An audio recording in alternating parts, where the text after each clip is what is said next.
ጤና ይስጥልኝ ተመልካቾቻችን፣ እንደምን ውላችሁ አምሽታችኋል? በላይ በቀለ ነኝ። ዋና ዋና ነጥቦቹን በማስቀደም እንጀምራለን።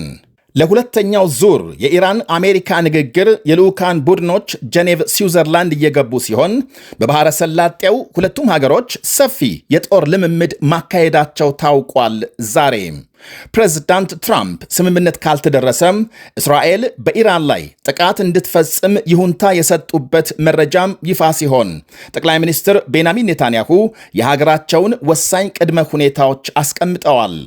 በኢራን የተለያዩ ከተሞች ሕዝብ አዲስ የተቃውሞ ድምፅ እያሰማ መሆኑም ይነገራል። በዝርዝር እንመለከተዋለን።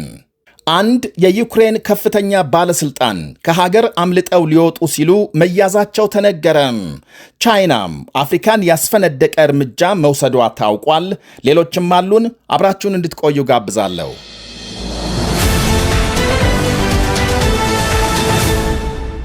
የእስራኤል ጠቅላይ ሚኒስትር ቤንያሚን ኔታንያሁ ኢራን ዩራኒየም እንዳታበለጽግ ልትታገድ እንደሚገባና ያላትንም በሙሉ አሳልፋ እንድትሰጥ ጠይቀዋል።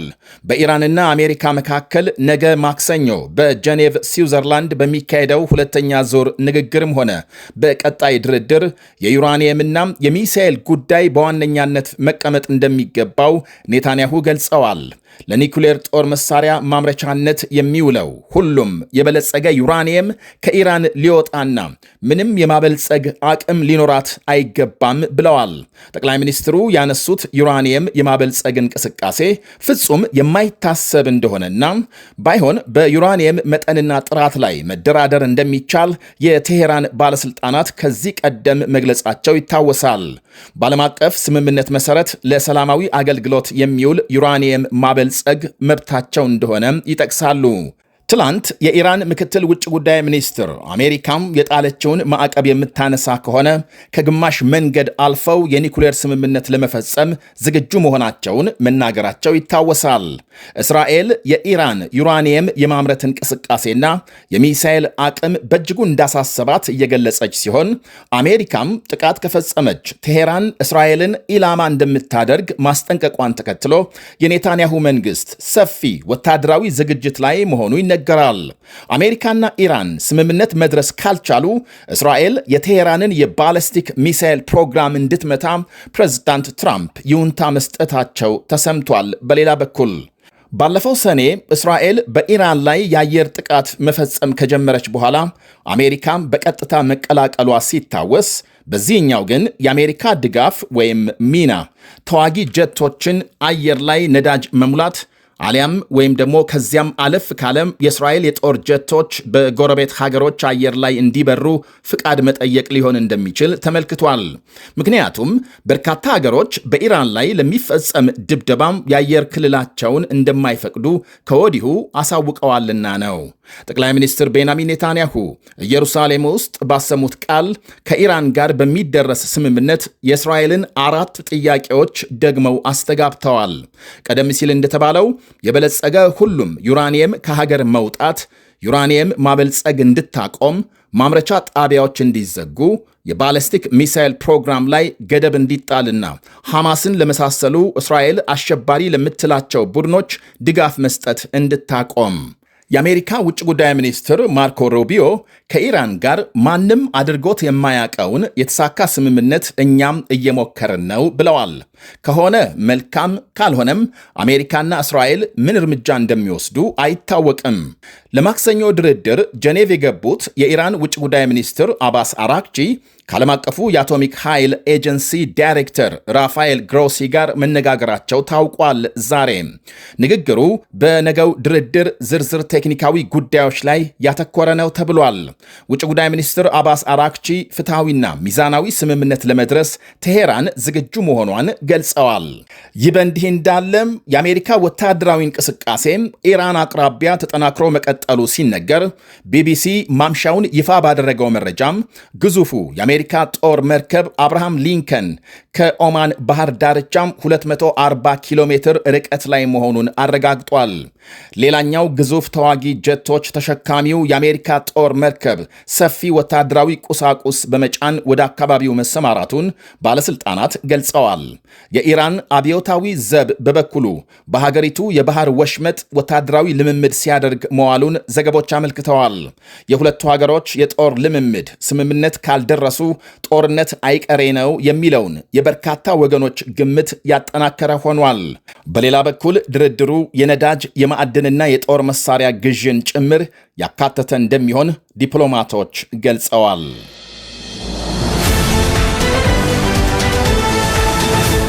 በኢራን ዋና ከተማ ቴሄራን ነዋሪዎች የተቃውሞ መፈክሮች ሲያሰሙ ማምሸታቸው ተነገረ። በተለያዩ ሀገሮች የኢራንን መንግስት በመቃወም ከተካሄደ ሰልፍ ጋር ተያይዞ በዋና ከተማ ቴሄራንና በአንዳንድ የሀገሪቱ ከተሞች ነዋሪዎች ከቤታቸው መስኮትና ጣሪያ ሆነው መንግስትን የሚቃወሙ መፈክሮች ማሰማታቸውን ዘገቦች አመልክተዋል።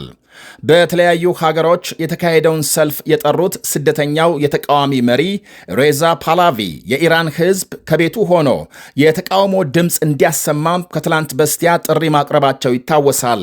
መንግስት አደባባይ ለተቃውሞ የወጡ በሺዎች የሚቆጠሩ ሰልፈኞችን በመግደልና በማሰር አመፅን በኃይል ካስቆመ በኋላ የሀገሪቱ ዜጎች በስጋት ላይ እንደሚገኙ ይነገራል። እናም ህዝቡ ተቃዋሚ መሪ ሬዛ ፓላቪን የሚያወድስና የኢራንን አገዛዝ የሚያወግዙ መፈክሮች ሲያሰማ ማምሸቱን ዘገቦች አመልክተዋል። ትላንት በተለያዩ ታላላቅ ከተሞች የኢራንን መንግስት በመቃወም ሰልፍ መካሄዱ ይታወቃል። ጀርመን ሚዩኒክ፣ በአሜሪካ ሎስ አንጀለስ እና በሌሎች ከተሞች ከ1 ሚሊዮን በላይ ህዝብ ለተቃውሞ አደባባይ መውጣቱ ተነግሯል።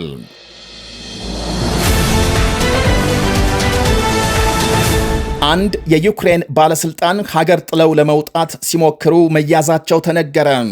የቀድሞ የሀገሪቱ ኃይል ሚኒስትር ከሙስና ወንጀል ጋር በተያያዘ ከስልጣን ተወግደው በአይነ ቁራኛ ሲጠበቁ የቆዩ ሲሆን በባቡር ከሀገር ተደብቀው ሲወጡ መያዛቸው ተነግሯል።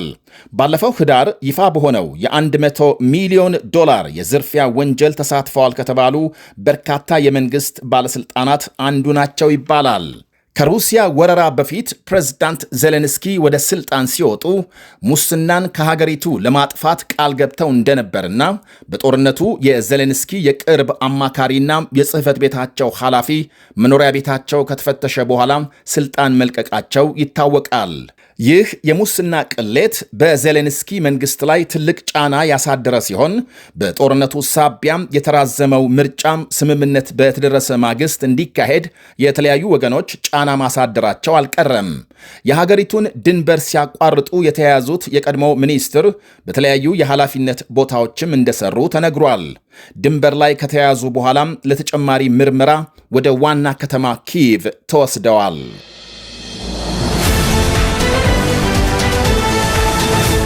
ቱርክ ነዳጅ ቆፋሪ መርከብ ወደ ሶማሊያ መላኳ ተነገረ። መርከቡ ከ45 ቀናት ጉዞ በኋላ ሞቃዲሾ ደርሶ ቁፋሮ እንደሚጀምር የቱርክ ባለስልጣናት ገልጸዋል። ሁለቱ ሀገሮች በባህር ላይ ማለትም በባህርና በባህር ዳርቻ የነዳጅና ጋዝ ፍለጋ ለማካሄድ ከዓመታት በፊት ስምምነት ቢደርሱም በአሁኑ ወቅት በአካባቢው ከተፈጠረው የፖለቲካ ትኩሳት ሳቢያ ስራው እንዲፋጠን መደረጉ ታውቋል። አሁን የተላከውን ጨምሮ ነዳጅ የሚቆፍሩ የቱርክ መርከቦች ቁጥር 6 መድረሱን ባለስልጣናት ጨምረው አመልክተዋል። ቱርክ ግዙፍ የባህር ዳርቻ ነዳጅ ፍለጋ በማካሄድ በዓለም 4ኛ ደረጃ ላይ እንደምትገኝ ተነግሯል።